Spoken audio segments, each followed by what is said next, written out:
आभार प्रकट करता हूं और अपने पार्टी का जिन्होंने मुझे बोलने का अवसर दिया।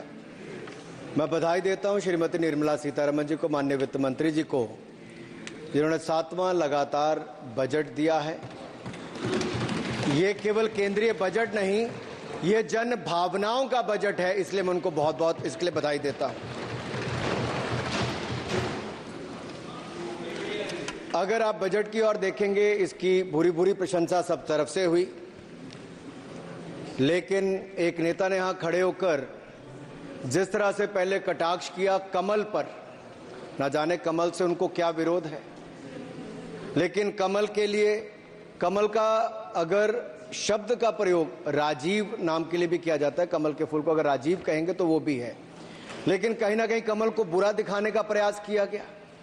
अरे भाई, ये बात सही है कि हमारा चुनाव चिन्ह कमल का फूल है और जनता ने तीसरी बार लगातार हमें सत्ता में बिठाने का काम किया है, लेकिन केवल एक कमल का फूल नहीं, इन्होंने अपमानित कुछ और करने का काम भी किया और मैं उसका थोड़ा उल्लेख यहां पर जरूर करना चाहता हूं।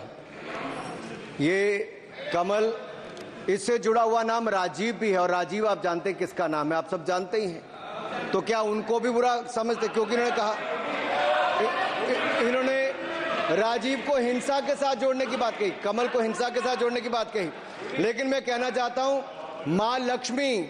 मां लक्ष्मी का आसन भी कमल है, हमारा राष्ट्र पुष्प भी कमल है, और जिस पद्मासन मुद्रा में सिंधु सभ्यता में भगवान शिव की पशुपति नाथ के रूप में मूर्ति मिली थी, लोकमान्य तिलक पद्मासन मुद्रा में ही समाधिलीन हुए थे।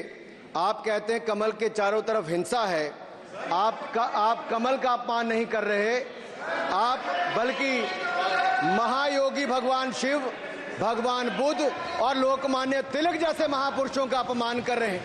इसलिए अगली बार कमल के बारे में बोलने से पहले थोड़ा सोच कर बोलिए कि आप किस किस का अपमान कर रहे हैं, और केवल रील के नेता मत बनिए। मीम्स आपकी खूब बनती है, रियल नेता बनने के लिए सच बोलना पड़ता है। और सर, कुछ लोग एक्सीडेंटल हिंदू हैं और महाभारत का ज्ञान भी एक्सीडेंटल है।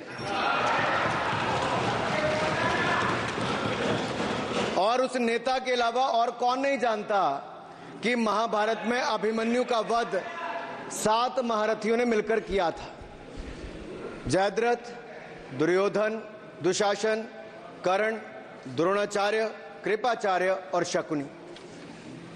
लेकिन राहुल जी ने कभी महाभारत, शायद, अब मुझे तो पता नहीं, पढ़ा भी नहीं, पर देखा भी नहीं होगा शायद सर, मुझे लगता है अंकल सैम ने लिख कर दिया होगा,